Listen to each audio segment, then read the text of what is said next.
আসসালামু আলাইকুম। কেমন আছেন সবাই? আশা রাখছি আলহামদুলিল্লাহ অনেক ভালো আছেন। রহমতে আমিও আপনাদের দয়ায় ভালো আছি।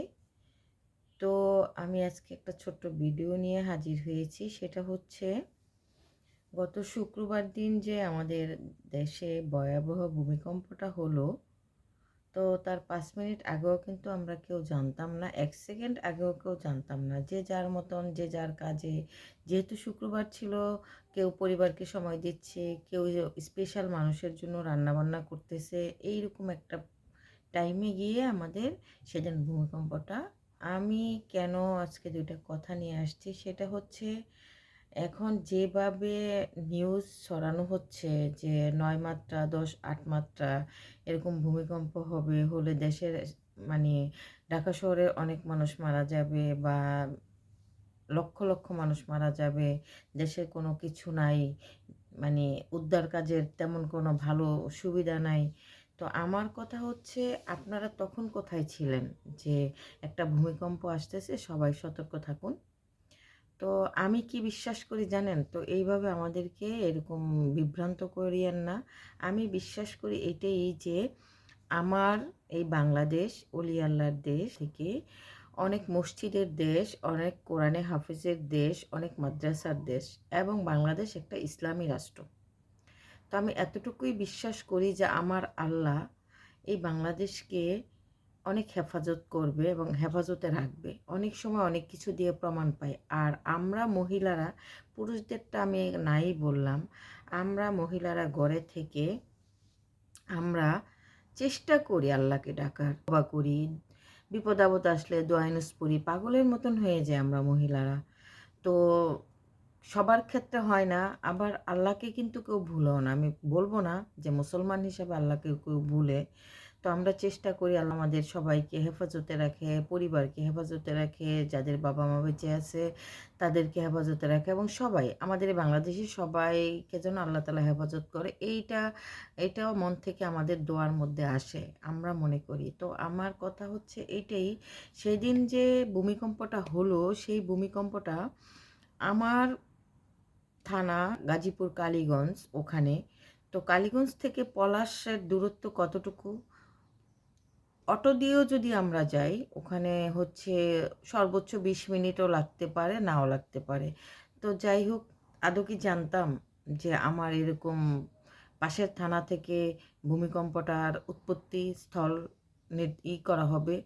আগে জানতাম যে সিলেটের ওখান থেকে, শ্রীমঙ্গল থেকে, মায়ানমার থেকে এটা হইতে পারে বা ঝাঁকুনি আসবে, এই সেই যাই হোক।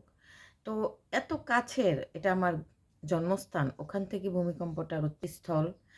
আবার পরের দিন যে সন্ধ্যা ৬টা ৩০-এ হইল, সেইটাও পরবর্তীতে জানতে পারলাম এটাও নাকি ৩.৫ না ৩, আমার মেবি মনে নাই।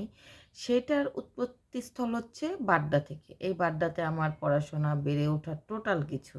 তো ২ টা জায়গাই আমার একদম খুব কাছের জায়গা থেকে হয়েছে। আদৌ কি জানতাম যে বাড্ডা বা কালীগঞ্জের সেই পলাশ থেকে এই ভূমিকম্পটার উৎপত্তিস্থল?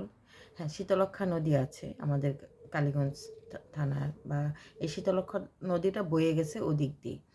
তো এর জন্য আমাদেরকে আপনারা বিভ্রান্ত না করে আমাদেরকে সাহস দেন। আ আমরা, হ্যাঁ, মরা তো একদিন লাগবেই, মরতে হবেই আমাদের। আজ হোক কাল হোক। আমরা সবাই চাই স্বাভাবিক মৃত্যু, সময় অনুযায়ী মৃত্যু। তো আল্লাহ যেন আমাদেরকে ওইভাবেই মৃত্যু দেয়, এই দোয়াই করি।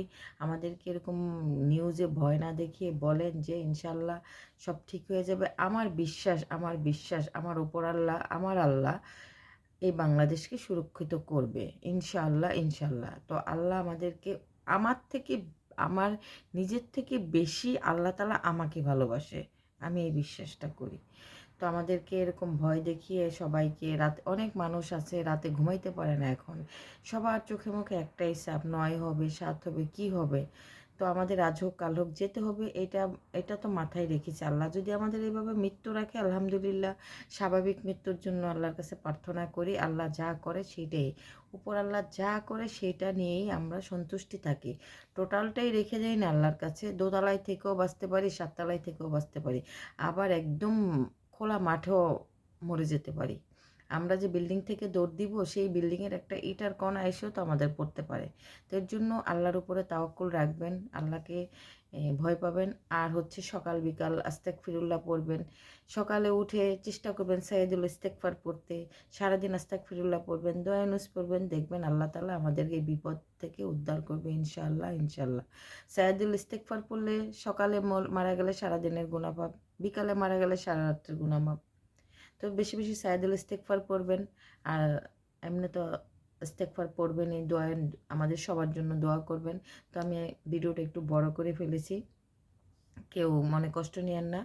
তো সবাই ভালো থাকবেন, সবাই সবার জন্য দোয়া করবেন, সবাই আল্লাহর কাছে বেশি বেশি আমাদের জন্য দোয়া করবেন। আমরা বেশি বেশি ইস্তেগফার পড়ব, আল্লাহর কাছে দোয়া চাবো, ক্ষমা প্রার্থনা চাবো। আল্লাহ যেন আমাদেরকে সবাইকে মাফ করে দেয় এবং সবাই যেন আমরা সুরক্ষিত থাকি, আমাদের বাংলাদেশ যেন ভালো থাকে, আমরা যেন ভালো থাকি। আল্লাহ হাফিজ, আসসালামু আলাইকুম।